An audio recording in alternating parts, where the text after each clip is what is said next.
Y aquí estamos en un programa de fútbol de cuates, en la edición, conducido por el profesor Sebastián. El día de hoy vamos a traerle un gran programa hablando de si existe el miedo, la presión del futbolista desde tempranas edades a un nivel ya más profesional.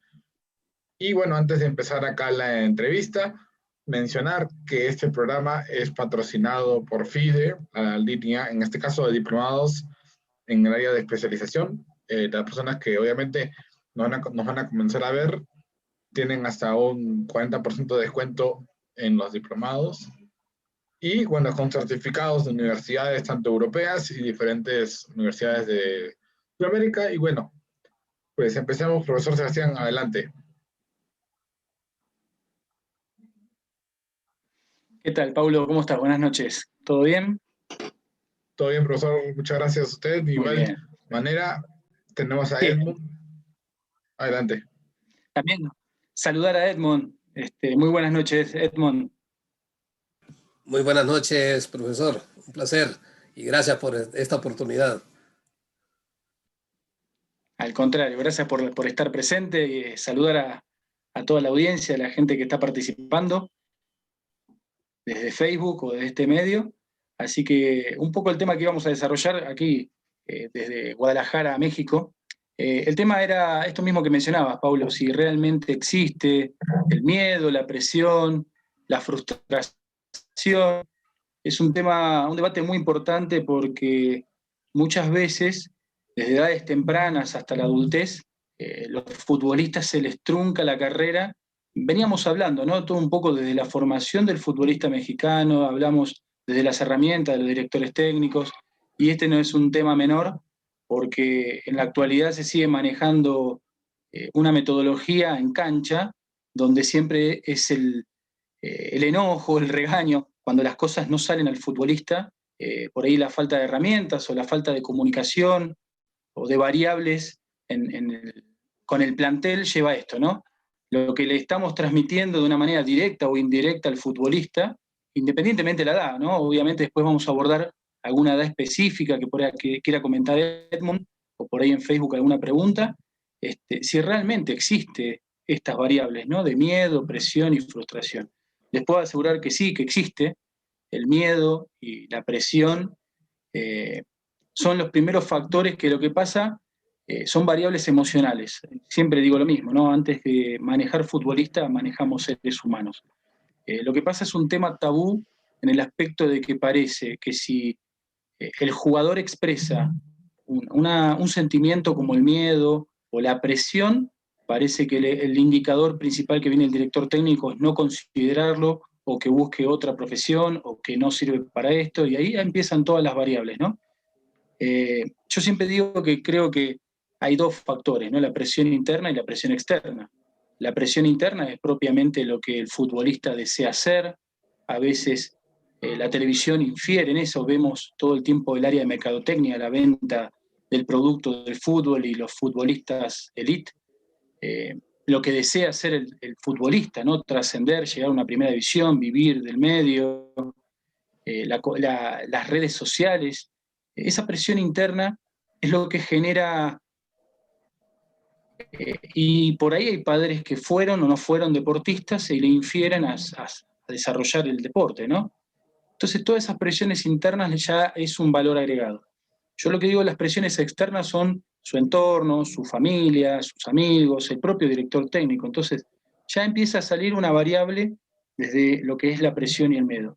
No lo veo mal, no lo veo mal que la persona tenga. A veces subestimamos o pensamos que si tiene tal o cual variable emocional, ya no sirve para esto, o ya no lo consideramos, o empezamos a mirarlo de otra manera.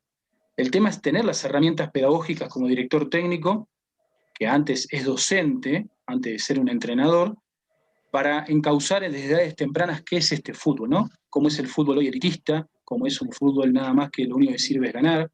Desde edades tempranas, ustedes lo han visto, desde 8 o 9 años parece que el director técnico lo único que hace es gritar y regañar a sus dirigidos y lo único que sirve es ganar. Después del segundo para abajo parece que el buen trabajo no sirve.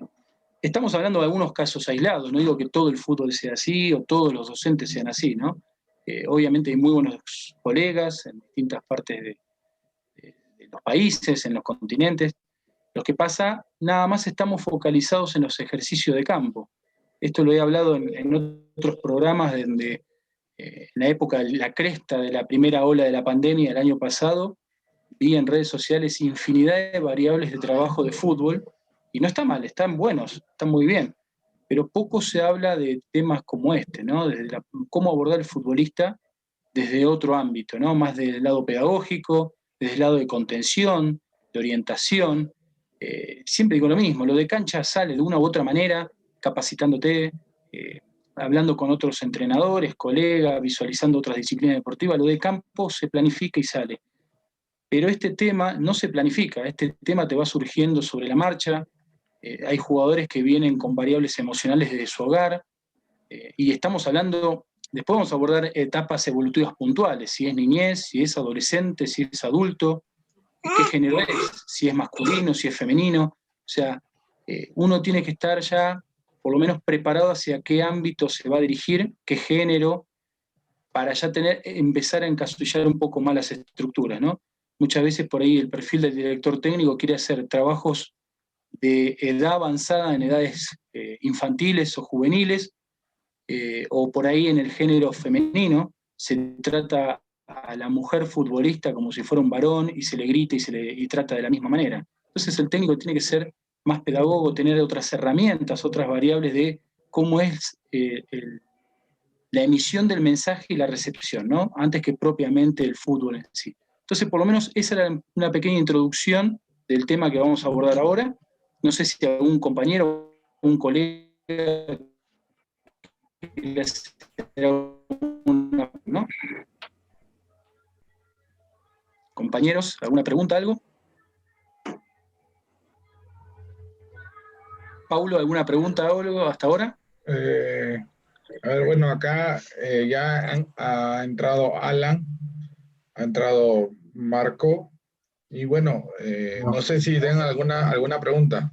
No, mira, ven, lo tengo que leer. No. ¿Qué tal? Buenas noches. Buenas noches. Buenas noches, Marco. Buenas noches, Alan. Y les agradezco por ahí. Estamos trabajando acá en México. ¿Ustedes de dónde son? Estamos en bastantes puntos. Estamos en Honduras, en Toluca, México, en Guadalajara, México. Va, excelente, excelente. No, muy bien. Pues los escucho, por aquí estoy haciendo algunas labores, pero los puedo escuchar y si hay alguna pregunta, pues ahí me meto, ¿no? Como decimos acá en México. Perfecto, perfecto. Que no se haga un monólogo y cualquier duda, pregunta o aporte, con total confianza la hacen con total libertad, ¿eh? Así que, bueno, continuando con este tema, es fundamental, principalmente uno como director técnico, siempre digo lo mismo, ¿no? Al jugador primero hay que escucharlo. Lo hemos hablado de escuchar, no es solamente aconsejar. Yo creo que lo principal es escuchar y, en su defecto, orientar. A veces sugerir es una tendencia muy subjetiva, porque de una manera indirecta o directa lo que hacemos es que el conocimiento de nuestro deseo. En realidad lo que tenemos que ser lo más objetivo y a veces primero escuchar. Lo hemos dicho muchas veces que a veces el jugador con que nada catarsis, sacándose algo que tenga oprimido en el pecho, una cuestión familiar, no importa la edad, a veces por ahí subestimamos a los más chiquitos y los chicos, después les voy a comentar algunos casos, son los primeros que tienen muchas cuestiones familiares o personales, sin hablar de la adolescencia, ¿no? Los cambios fisiológicos, hormonales y psicológicos normales de su etapa de transición. Entonces, pensamos que con la directriz del trabajo de cancha, de la ejecución mecánica y la toma de decisiones, pensamos que el jugador lo va a entender. Y a veces por ahí hay que allanarle un poco el camino, ¿no? En esto de la miedo y la presión que habíamos dicho, muchas veces, como había dicho, en un tema tabú, muchas veces he escuchado presión tiene, y he escuchado estas oraciones, ¿no? Esta frase, ¿no? Presión tiene alguien que se levanta a las 5 de la mañana, presión tiene alguien que tiene que llevar la comida a su casa, y así muchas variables más, ¿no? Si tenés miedo no servís para esto, y yo creo que en eso es ya es discriminativo, hay que tener mucho cuidado. Creo que todos tienen presiones, nada más que cada uno las recepciona y las emite u omite como su cuerpo entiende, como su cerebro se adapta, ¿no? Entonces, no es un tema menor, es un tema de que no aparece en el momento, por ahí se va suscitando una serie de hechos que nosotros lo que hacemos es potenciar ese problema, porque ya después se vuelve parte de su esencia.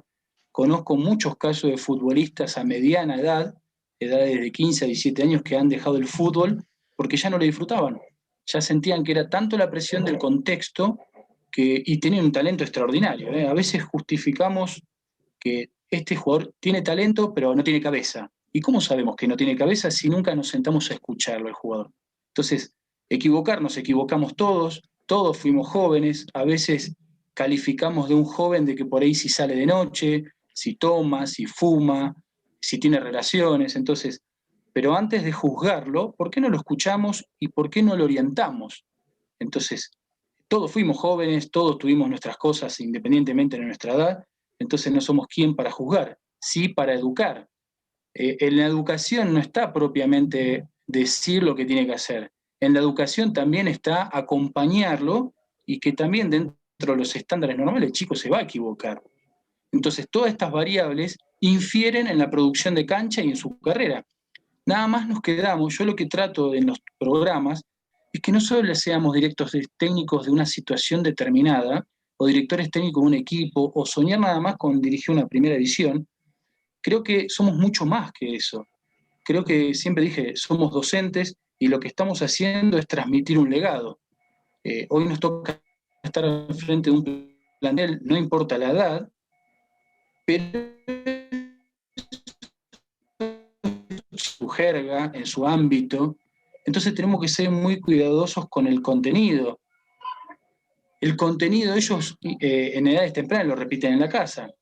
Entonces, el tema del miedo tiene que ser un tema tabú, hay que hablarlo. El tema de la presión, hay que ver por qué el chico se siente incómodo, se siente como ahogado, asfixiado. Y la resultante de todo esto, en algún momento, lo que le genera es una frustración, ¿no? Una frustración que es una bomba de tiempo. Puede ser reproducida en su hogar, en su pareja, independientemente de la edad, ¿no? En su contexto laboral o en su escuela.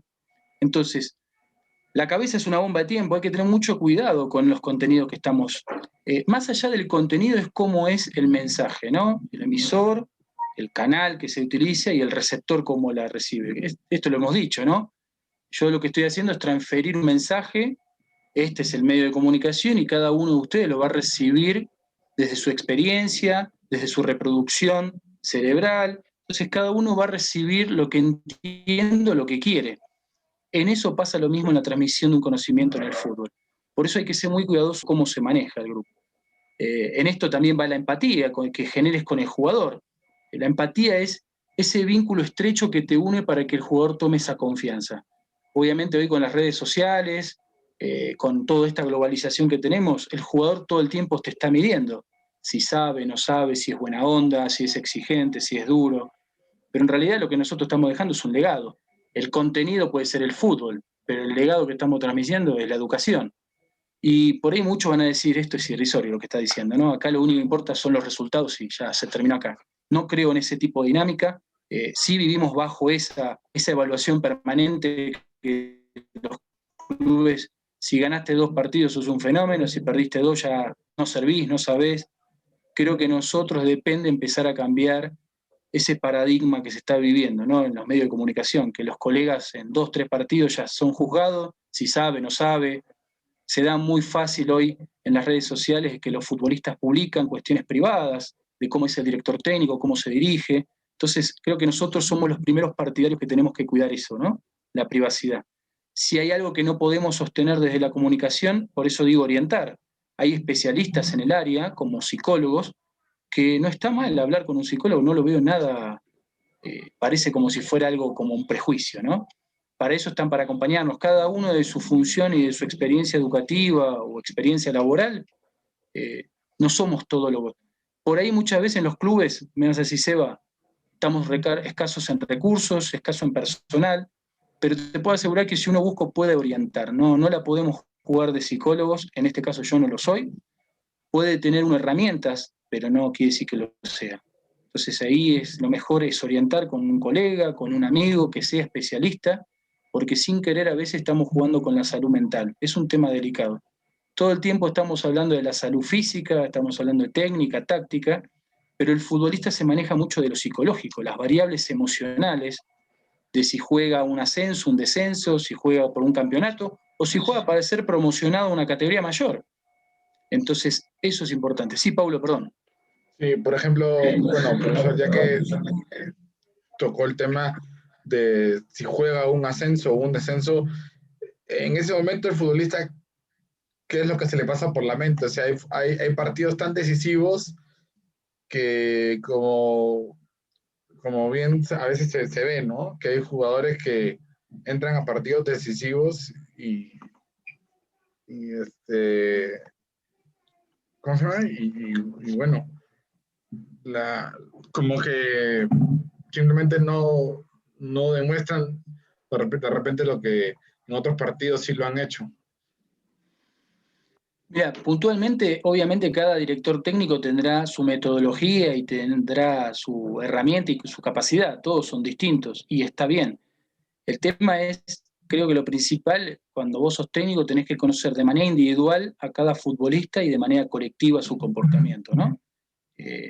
Lo bueno, lo que sugiero es siempre hacer actividades extradeportivas para conocer en sí a la persona más que al futbolista.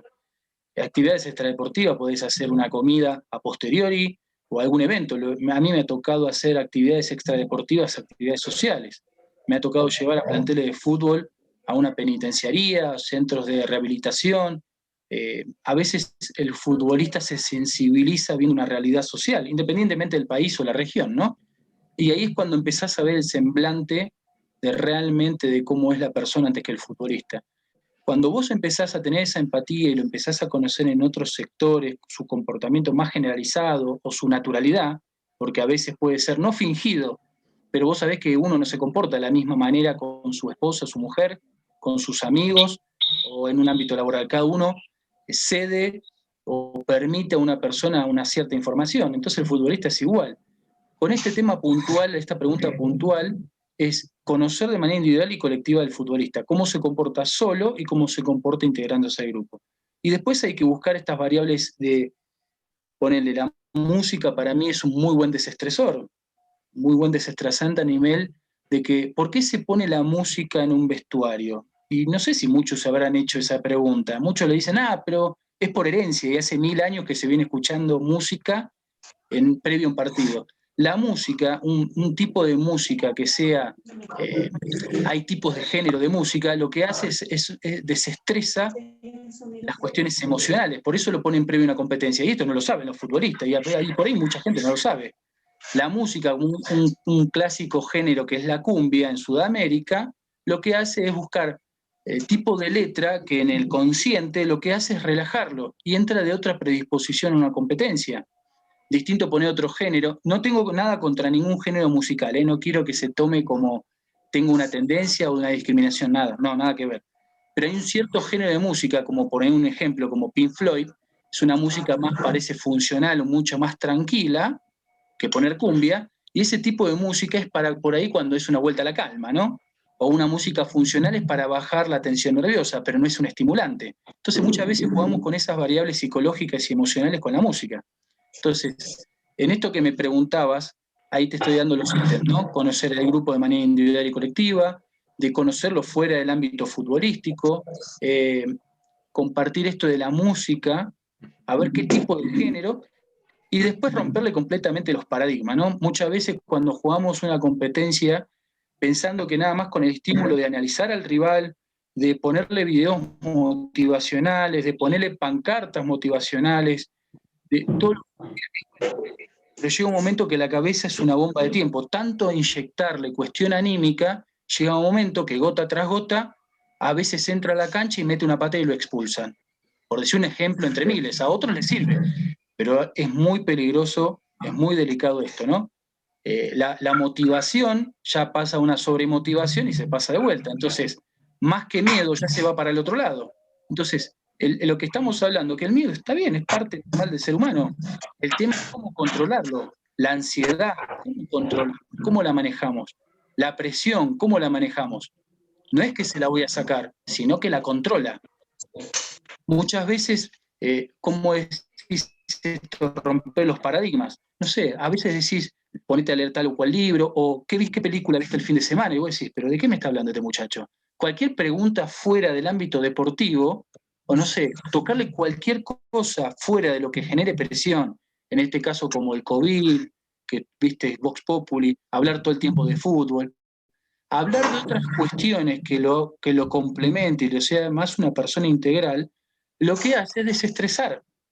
Y ahí de una manera paralela les está sacando la presión, se empieza a olvidar y a sugestionar del miedo, entonces buscas otra línea paralela para que el jugador se olvide un rato de lo que va a enfrentar. Si es un ascenso, un descenso, una promoción a otra divisional, si va a ser futbolista. Entonces hay miles de variantes de herramientas dentro y fuera del fútbol que te ayudan a que el jugador omita temporalmente esa situación. No sé si algún compañero quiere hacer una pregunta o algo puntual. Bueno, Alejandro, ¿cómo estás? Buenas noches. ¿Qué tal? Buenas noches. Saludos. Gracias, profesor. Buenas noches. Alex, ¿cómo estás? Buenas noches. Gracias. Sí, profesor, escuchándote tu punto de vista acerca del tema de esta tarde, de esta noche, precisamente en el miedo, es la perturbación o la angustia del ánimo del ser humano que tenemos para lograr un objetivo, para que este suceda. Precisamente que tocas el tema del temor, yo creo que es un valor humano también, esencial dentro de la vida, porque así como tenemos los valores positivos, la alegría, la esperanza, el afecto, pues el ánimo también, la duda, entra ahí el temor, profesor. Yo creo que ahí entra el temor, la inquietud precisamente de lograr el objetivo, ya sea amateur, profesional, y empieza la duda del joven, del atleta, en cualquier género, y en el fútbol también lo es, Sebastián. Sí, sí, es correcto. Mira, una de las herramientas fundamentales, lo que pasa, es tan vasto el tema que por ahí a veces pido que me encarrilen porque salen tantos disparadores, pero todos están relacionados. A veces parece que dijera cosas que no tienen relación con la pregunta o con el comentario, pero vas a ver que todo está concatenado. Uno de los puntos fundamentales que ayuda muchísimo es el desarrollo cognitivo. Desarrollo cognitivo es puntualmente, hay muchas, ¿no? Pero ponen lo que es el aprendizaje, el lenguaje, la atención, la concentración, la memorización. Todos estos puntos, fíjate, el lenguaje es lo que estábamos hablando recién, ¿no? De qué tipo de mensaje voy a transmitir, cómo decodifica ese mensaje la persona. Si yo ya me manifiesto agresivo, lo que voy a generar es una opresión y no una apertura. Entonces, fíjate de qué punto ya hay un punto de partida de que el jugador ya siente una distancia, entonces eso ya le genera una antipatía, que se cierre, y que me va a decir, y viste, y siempre empiezan las miradas, y empieza una bola que va para abajo y no se termina más. El aprendizaje, entonces, fundamental, ¿qué tipo de aprendizaje le voy a transmitir? Si yo quiero que me dé resultados deportivos, no es solamente potencial, esto no es una maquinaria o son robots que yo mediante una secuencia saco el máximo exponencial. Acá hay variables emocionales y en realidad hoy el fútbol se volvió mucho más emocional. Emocional es que todo el tiempo estás metiendo videos motivacionales para que el jugador saque su máximo rendimiento. Pero pará, es una máquina, es una bomba de tiempo. Todo el tiempo le estoy gritando, o por lo menos en México o en Guadalajara se escucha mucho intensidad, intensidad, intensidad. Lo he escuchado en miles de entrenamientos. Y parece un hámster corriendo adentro de una ruedita. Y pará, ¿y cuándo le decimos que pare para pensar? Intensidad yo prefiero mental, no intensidad física. A mí lo que menos me interesa es que corra, o que corre cualquiera. Un poco también uno se tiene que adaptar al fútbol elitista de hoy, ¿no? Pero yo prefiero enseñarle a pensar, que tome decisiones. Enseñarle a respirar no es un dato menor, el cómo tiene que manejar su frecuencia cardíaca es un desestresante también. Y fíjate, lo vas a ver hasta en Ronaldo. Por más que él cuando patea un tiro libre, que se abra de piernas y hace su gesto, todo, ¿cuál es el último gesto mecánico motor que hace Ronaldo? Una expiración. Hace una exhalación. ¿Por qué? Porque él lo que hace es descomprimir la tensión muscular. Y lo hace hasta Ronaldo. No sé si lo hará consciente o inconsciente, pero fíjate que son cuestiones motoras, cuestiones psicológicas, hay muchos factores que los entrenadores no se dan cuenta. Entonces, no es solamente correr o solamente una cuestión técnica, táctica, sí es importante dentro del fútbol, pero ante igualdad de condiciones, y yo ahora vamos a hablar de resultados, que sí, está bien, vamos a hablar de resultados. O vos me decís, Seba, qué lindo que sos, todo lírico, todo hermoso, pero en el fútbol actual esto es ganar y punto. Está bien, vamos a hablar de ganar. Dale herramientas al jugador. Si al jugador vos le das confianza, generás esa estima recíproca y autoestima que se tenga el jugador va a dar el máximo exponencial. ¿Por qué? Porque es de la manera que hoy, y lo he hablado con muchos futbolistas, el jugador cuando se siente contenido y no todo el tiempo evaluado, te puedo asegurar que va a dejar la vida. Y te puede tocar perder, porque esto es un juego. Te va a tocar perder. Pero ante la vista de lo demás, hay maneras y maneras de ganar y hay maneras de perder. Entonces, por eso es importante todos estos, perdón Alex, que te decía, ¿no? Por ahí me voy para otro punto, pero tiene relación o concatenación con todos estos puntos, ¿no? Por eso lo que hablábamos, perdón, en otros programas, que hoy el técnico es un modelador de emociones, ¿no? Sí, profesor. También aprovechando este tema, profesor Sebastián, ¿por qué dentro de los entrenamientos que se hacen para los chicos desde fuerzas básicas, universidad, etcétera, para los diversos torneos, etcétera, preparaciones, para todos los objetivos que se tienen, ¿por qué no nosotros como directores técnicos no tener una capacidad de ayuda para los chicos de trabajar bajo presión? Para que esa presión trabajada en el campo, en los entrenamientos, se traslade el día del partido. Mira, en esta pregunta, muy buena la pregunta, entran muchas variables y muchas respuestas. Te voy a tratar de ser lo más conciso. Primero, independientemente de dónde hagas tu carrera de técnico, independientemente del país, nunca terminás bueno, esto es como la vida misma, nunca terminás de aprender, ¿no? Pero propiamente una carrera que elegís manejar grupos, o es muy escasa la información de manejo de grupos. Te dicen todo lo de cancha, pero no te dicen propiamente la infinidad de variables de manejo de grupo. Y esto lo has visto con técnicos de renombre que fueron muy exitosos en un lado, llevaron su misma metodología y no les fue tan bien en otro. Esto no es solamente una metodología o una mecanización de trabajo, son las variables emocionales. Siempre digo lo mismo, tenés dificultades en tu hogar, con tu señora, con tu familia, con tus hermanos, no la vas a tener con 30 jugadores, es normal. El tema es cómo vos te repones ante esa dificultad. El otro punto es lo que yo te decía, ¿no? Escasez de información, de manejo de grupos emocionales. Segundo, nosotros los técnicos, me incluyo, somos renuentes a adquirir o a ceder. Yo cedo porque tengo miedo a la exposición. No quiero compartir mis conocimientos porque el otro me va a mirar de reojo y me va a decir ya lo sé o ya me lo dijeron, o la exposición.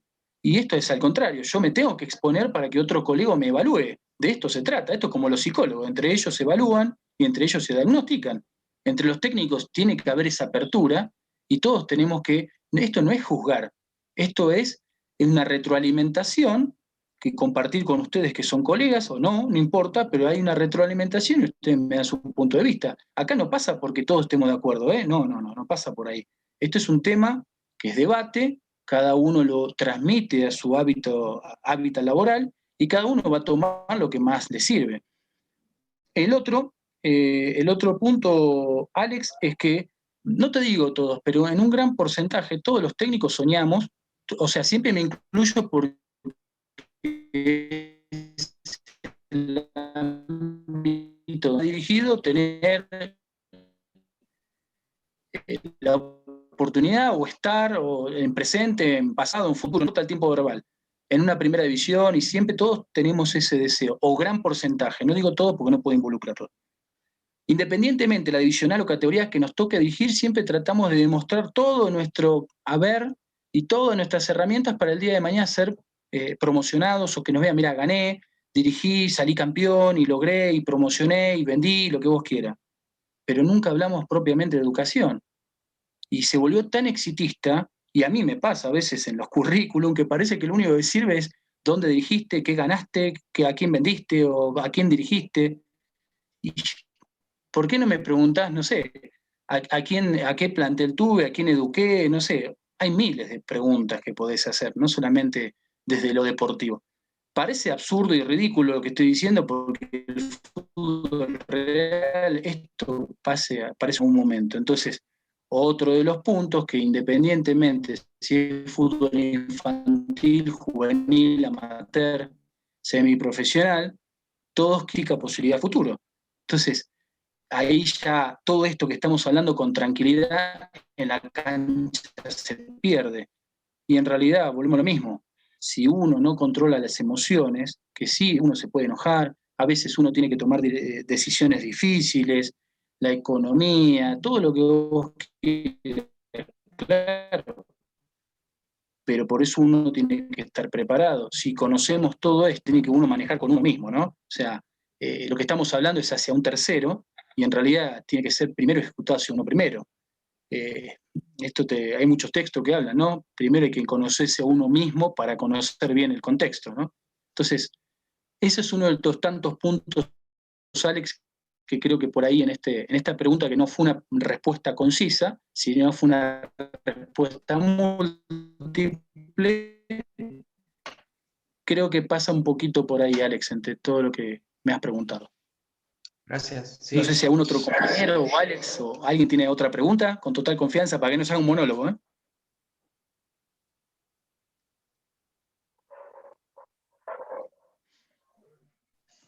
No sé, a ver, Sí. Marco, Edmond, Alan, adelante. ¿Alguna consulta?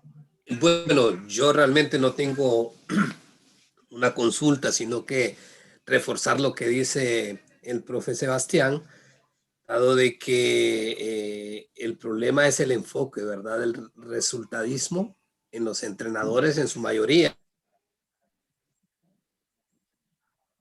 Categorías es un niño de 5 años, 5, 6 años, que tome sus propias decisiones.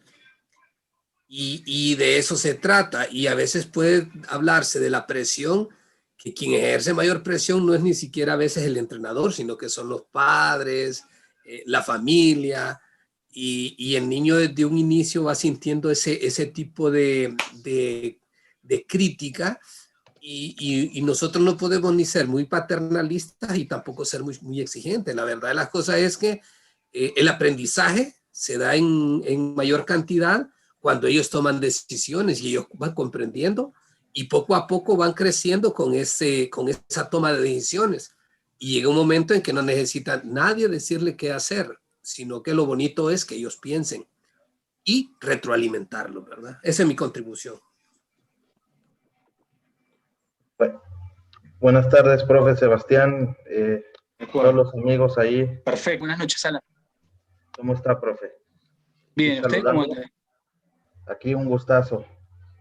Bueno, yo oyendo la plática que está muy interesante, pues nosotros que tenemos la fortuna de trabajar con muchachos de entre 15 y 20 años, yo veo que el mayor peligro o los mayores problemas donde ya hay una presión automática para los jóvenes es el hecho de, como bien lo dices, profe, la educación.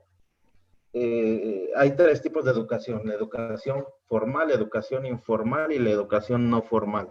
La educación formal, pues es la que nos da un currículum y tiene que ver con la escuela, con un certificado de secundaria, un certificado de preparatoria. Esa es la educación formal. La educación no formal, pues se da en clubes, en iglesias, en actividades de manualidades. Y la educación, pues informal, es la que se da en la calle, la que se da en la cultura, en la educación de cada familia. Y pues los muchachos, todo lo que ven aprenden. Desde el hecho de ver, aprenden. Por eso vemos a los muchachos día con día, pues que les interesa más ponerse el tatuaje porque ya lo trae tal jugador, el corte de pelo pintado, el corte de pelo raro, el pantalón de alguna manera porque ya lo vio cuando salió a dar una entrevista en algún jugador, porque algún jugador, no sé, salió en una nota con mujeres, y todo eso se va aprendiendo, y esa es una causa de que los chicos llega un momento en que no saben si lo que está aprendiendo está bien o está mal, y lamentablemente no todos nos metemos en esa situación, ¿no? Nos enfocamos más a la cancha, nos enfocamos más a los trabajos al táctico, técnico, a los aspectos 100% de cancha, pero no nos enfocamos a lo que tú dices, a profundizar y a personalizar la situación. ¿Qué pasa con los chicos? Que ya de entrada tienen una presión por sí sola, familiar y en su entorno de amigos, familiar. ¿Por qué? ¿Qué pasa? Cuando un muchacho empieza en el profesionalismo, yo me refiero, bueno, a donde yo me desenvuelvo, que es tercera división, pero ya es el nivel profesional, es lo más bajo, la categoría más baja, pero es donde es profesional ya. Entonces, ¿qué va haciendo la familia? ¿Qué van haciendo las amistades? Le van creando una expectativa y un saco de presión al muchacho. Ya es una presión automática. Que empieza la familia, no, el muchacho juega en tal. Y si se va a un equipo foráneo, ya se fue a jugar a Guadalajara, ya se fue a jugar al DF, ya se fue a jugar a Puebla. No, pues ese muchacho va a ser un jugador de primera división y va a ser muy bueno. Los amigos iguales, que ya trae ropa, ya lo empiezan, ya trae buenos tachones para jugar. Entonces, el muchacho llega un momento que se empieza más a llenar de presión por el entorno que por su comportamiento como profesional a nivel de cancha y fuera de la cancha, de alimentarse bien, de rodearse de gente positiva, de estudiar, de tener su cerebro activo, de ejercitarse bien y mantenerse bien físicamente. ¿Por qué? Porque muchas veces nosotros los orientamos y los enfocamos, como bien lo dices, profe, al resultado, porque si no, y es en cualquier división, sea cual sea, si no hay resultados, nos corren en la tercera o cuarta fecha y se rompe todo ese trabajo que uno ya tiene. Y llega otro entrenador o llega otra gente y ya se perdió ese trabajo que uno tiene personalizado con los muchachos. Entonces, si uno no tiene esa secuencia o esa continuidad con los muchachos, pues ellos llega un momento que no saben qué es lo que están aprendiendo bien o qué es lo que están aprendiendo mal, porque todos, o la mayoría que somos técnicos, pues somos técnicos, pero no somos profesionales de la educación. Y entonces, estoy de acuerdo contigo, la educación es la más importante de todo y de todos, porque es lo primero que se llega a un trabajo, una empresa. Cuando yo pido un empleo, pues me dan un manual de puesto y me dicen tienes que hacer esto, y te ponen a capacitarte un mes, 2 meses, porque es la manera como aprende uno, observando, con la práctica, que es la ejecución, y esa es la forma como aprende uno hasta al 100% ya tenerle el control del puesto, pero no pasa en el fútbol, porque muchas veces de algo tan simple que tendría que ser un manual del puesto, el jugador debe de llegar bien vestido, se debe de vestir de esta forma, debe de entrar a la cancha a tal hora, o sea, son un mundo de cosas que dices, bueno, el perfil, el correr, el respirar, lo que tú decías, todas esas situaciones están inmersos y están volando en el aire, pero no están aterrizados porque llega un jugador nuevo y no sabe cuál es su manual de jugador. Va a otro club, no sabe cuál es su manual de jugador. Llega un muchacho mañana nuevo y no sabe cuál es su manual de jugador. Entonces, estamos muy desvariados. O sea, estamos más preocupados por otras cosas que tocar las bases, que eso debe de ser desde la escuela de fútbol, desde fuerzas básicas, porque todos esos, lamentablemente al profesionalismo, se rebasan todas esas etapas o esos pasos y llegan al profesionalismo sin tener esa etapa. Entonces, pues, ese es mi aporte. Me gustaría mucho saber qué es lo que opinan de esto. Tú tienes mucho tiempo trabajando, profesor, y sobre todo trabajado con chicos mexicanos, no sé si por ejemplo, en Argentina sea el mismo tipo de problema, pero lo que sí yo veo es que pues, en general los muchachos sudamericanos están más preparados para, pues, o tienen menos miedo de triunfar que el muchacho mexicano. ¿Puedo aportar un poquito? Bueno, primero agradecerte, Alan. Agradecer a Alan y a Edmond. Ah, Perdón, Marco, sí, decime. Es una experiencia. No, bueno, quería agradecerle a Alan y a Edmond.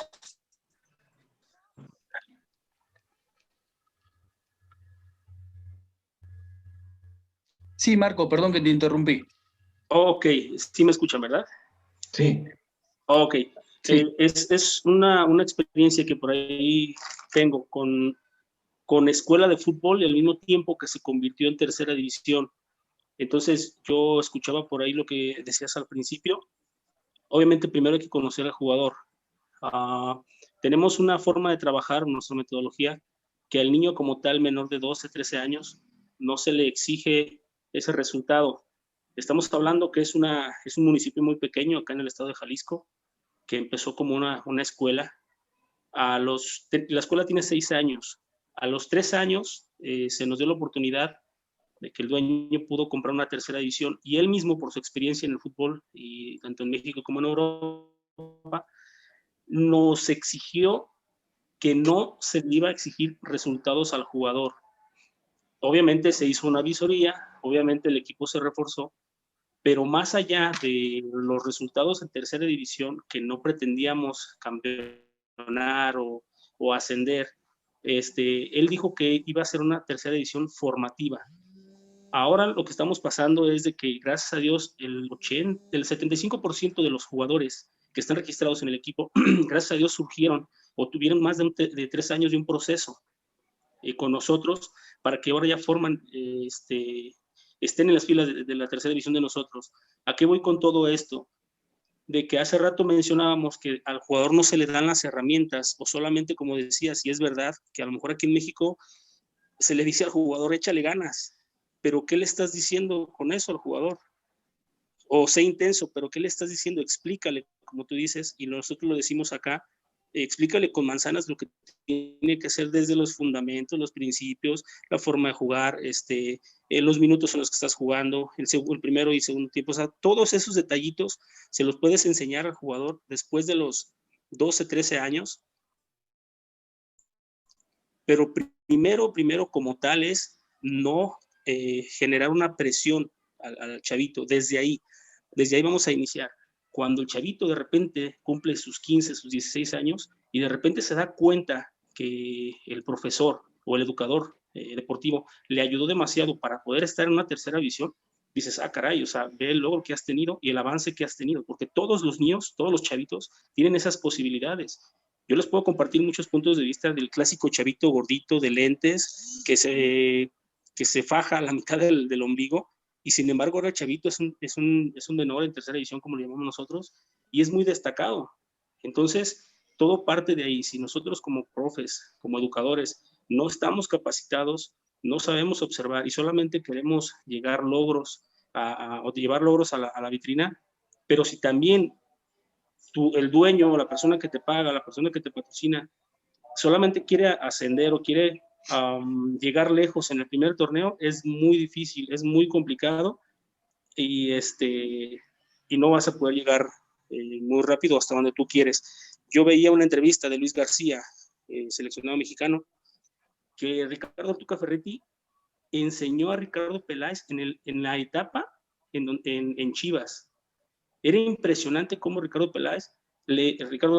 Ferretti le enseñó a él cómo quedarse con el balón para que automáticamente jugara de poste o de pared, perdón, con Luis García. Vean hasta qué etapa, hasta dónde tuvo que aprender más cosas y por qué no lo hacemos desde las primeras edades.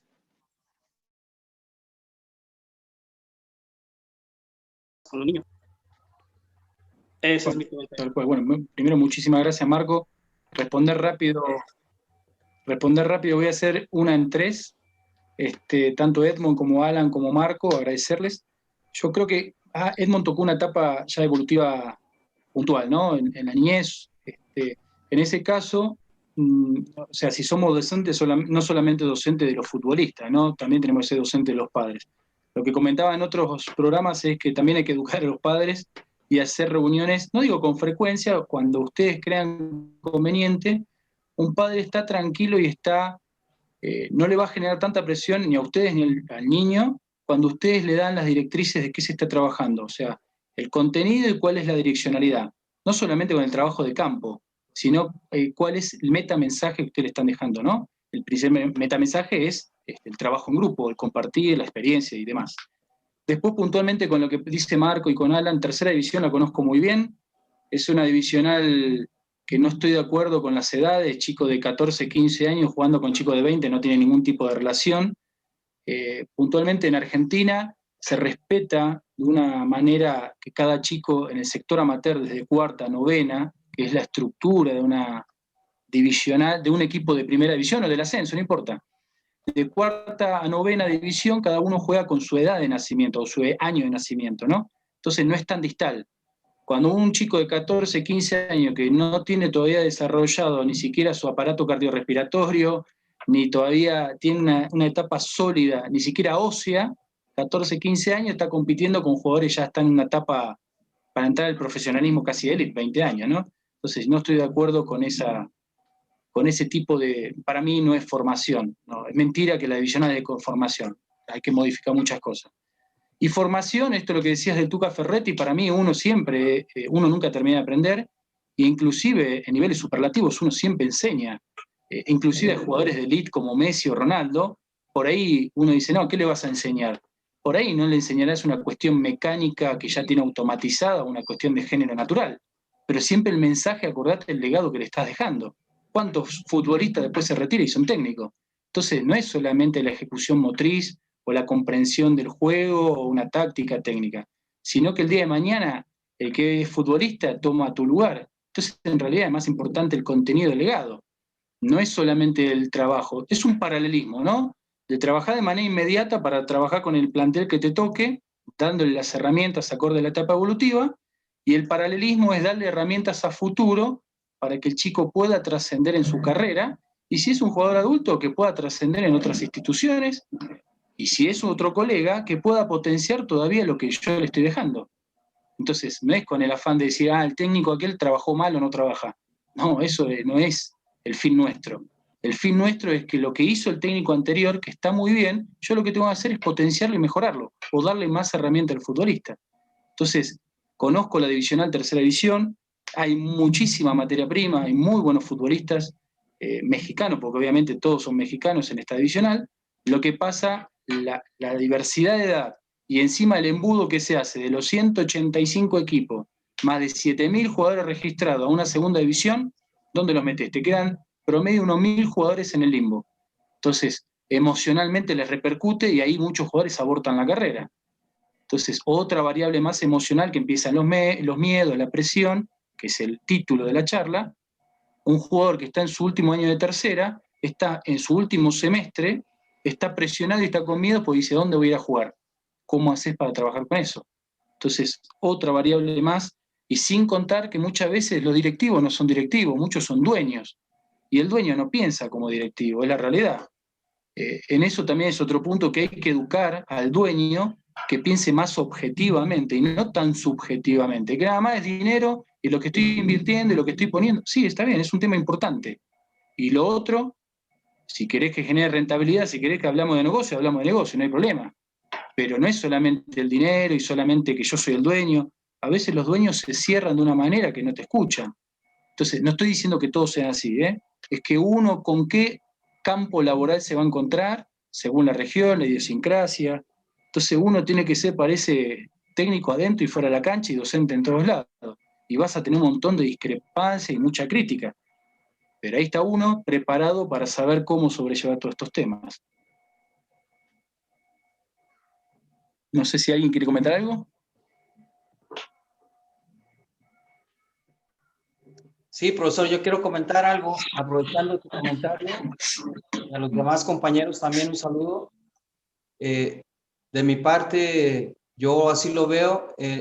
el miedo también entonces hay que hacerlo un arma positiva a nuestro favor, en todos los aspectos, social, personal, en vez de que sea una adversidad, porque sí lo es dentro del punto psicológico y humano, pero hay que saberlo, como estamos comentando, el tema de hoy es no dominarlo, pero sí de alguna manera trabajarlo día con día a través de los valores positivos que nos da la vida, lo que es la unión, la fortaleza, la familia, el amor, no sé, tantas variables que existen y que están ahí permanentes. Son valores universales en México, en Argentina, en China, o sea, eso debemos de, como estamos diciendo todos, hacer una fortaleza en cada persona, en cada director técnico, a no tener miedo a expresarnos, a compartirnos, a que si yo he tomado una capacitación o he ido a ver ciertos entrenamientos, bueno, compartir, hablar contigo, con otros compañeros, transmitir todo eso, porque al final de todo, al final de la vida, pues todo va a pasar. Entonces, si hacemos de ese temor un punto, una fortaleza, pues yo creo que también avanzaríamos cada día más. Tal cual. Es que, mira, el miedo es un estado, es difícil controlarlo, tenés que tener una fortaleza mental muy, no alta, sino es que depende de la conducta de cada ser humano, ¿no? Son muchas variables. A veces no es solamente la educación, a veces es como uno responde, ¿no? Son situaciones extraordinarias, como es que, y inclusive ante una misma situación, la misma persona reacciona 1000 veces distinta, de 1000 veces distinta ante una misma situación. En el caso del futbolista, el miedo no lo debe bloquear. Al contrario, si lo controla, y esto se tiene que hablar, no tiene ese tabú, si lo controla, lo mantiene en un estado de excitación, lo mantiene en un estado de alerta, lo mantiene en un estado que mantiene los pies sobre el piso. El miedo no es solamente el temor. El miedo a veces es una cuestión de mantenerte en un estado de estar atento y estar controlando todo tipo de situación. No es solamente el temor. El temor sí ya lleva a un estado de bloqueo, que ya no sé, es como la liebre cuando cruza la carretera, uno lo ilumina con la luz y ¿qué hace? Se paraliza. El tema del miedo es que es un estado latente, uno lo puede manejar según la situación, pero es un estado de excitación que no te puede ni alterar ni bloquear, pero sí te mantiene en un estado de atención y concentración, ¿no? Que te caes, te tropezás, no pasa nada en el ámbito deportivo. Hay mucha gente que dice, no, yo no tengo miedo, o no tengo presión, o no, mentira. Entonces, no es un ser humano, todos tenemos todos los sentimientos, que por ahí a veces por una cuestión de masculinidad, entre comillas, decir, no, no tengo miedo, porque si no, mi mente está pensando, no, este es menos varonil, menos masculino, ¿no? Entonces, no, es una estupidez. Hay que romper algunos mitos de la virilidad o la masculinidad porque no tengo miedo, o porque yo soy más fuerte, o lo miro con cara de enojado. Sí, a veces hay que jugar con algunas estrategias deportivas. Yo no voy a salir a lavar ropa en pública de mi plantel, ¿no? O sea, las debilidades me las guardo para mí.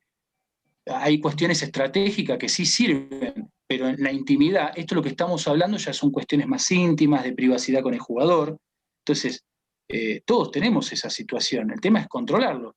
Jugar con uno, con 50 personas, 100.000, para el jugador tiene que ser el contexto, también influye. A veces el jugador está más preocupado, asustado por el contexto o el qué dirán, y en ese estado tiene que estar plenamente concentrado y atento en lo que está haciendo. O el chico, nada más que el chico por ahí lo está viendo su papá y lo miró, y a veces está mirando más a su padre que al técnico porque viene el regaño, porque le está haciendo un gesto. Entonces, por eso digo que hay que educar al padre. ¿A quién le hace caso? ¿Al padre o al técnico? Entonces, uno como docente tiene que educar. O sea, todas las situaciones, ejemplos, estamos abordando, tratando de tomar toda la línea de vida en tiempo, desde de infantil, juvenil y mayor. Por eso estoy tratando de ser bastante extenso, ¿no? Y esto es lo que te lleva al miedo al éxito o al fracaso. Para mí una frase que perjudica, a mí particularmente, no sé si está bien o está mal. Primero, México tiene un potencial extraordinario, ¿no? Para mí en Sudamérica no hay ni más ni menos jugadores. Hay diversidad y eso es lo bueno. En Honduras me pareció que hay hay un biotipo de género en el futbolista hondureño que es extraordinario. faltaría complementar con otras herramientas, pero todo Centroamérica y Sudamérica tienen todo su biotipo y hay que sacarle el máximo exponencial a cada región. Lo que lleva a todo esto es el miedo al éxito o al fracaso. Y el miedo al éxito o al fracaso es cuando la primera oración que viene dice, sí se puede. ¿Para qué decir? O sea, no le encuentro un efecto rebote. El sí se puede le está generando un efecto espejo que se sugestiona, sí se puede. Si ya el jugador lo está intentando es porque se puede.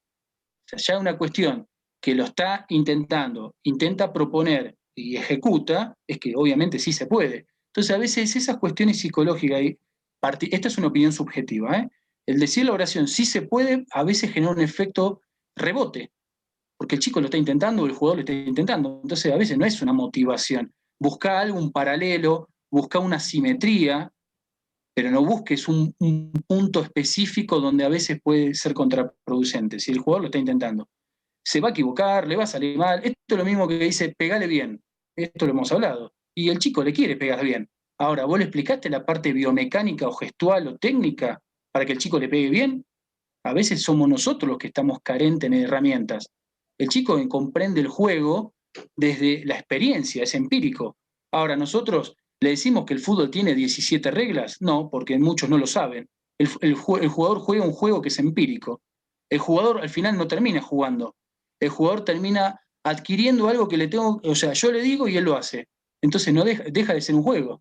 El juego es eso, es libertad de creatividad, es libertad de pensamiento dentro de una estructura delimitada, ¿no? No es que el jugador hace lo que quiere y agarra la pelota y salgo corriendo con la mano, no. Por eso hay que saber las reglas del juego. Pero entonces ya deja de ser un juego y ya se vuelve algo mucho más pragmático. Hacé lo que yo digo si no te regaño. Y volvemos con las cuestiones de los miedos y la presión. Si no lo hago porque mi papá me regaña y si no lo hago el técnico me saca. Viste que es una bola que va para abajo y nunca termina y arrastra miles de factores. Entonces, volvemos a lo mismo. Tenemos que educar a los jugadores, educar a los directivos, a los padres, pero principalmente nos tenemos que conocer a nosotros mismos y educarnos a nosotros mismos.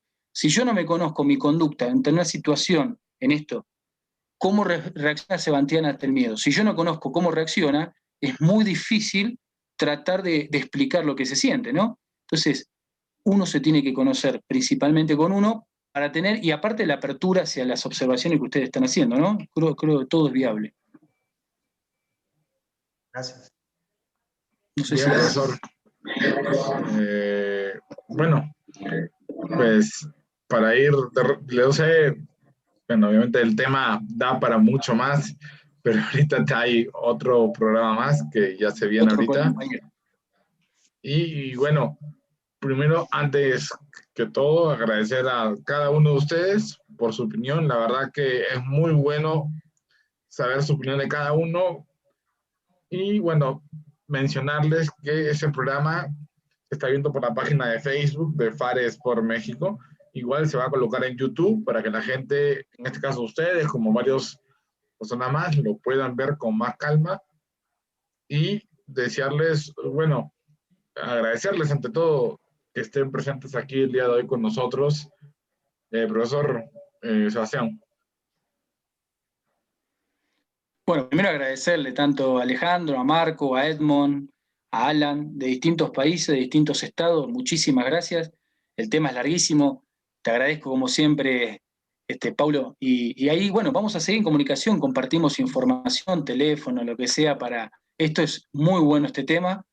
Y fíjate que más que un debate es una retroalimentación entre todos. La verdad que súper agradecido y contento de hablar con todos ustedes. Siempre es un placer.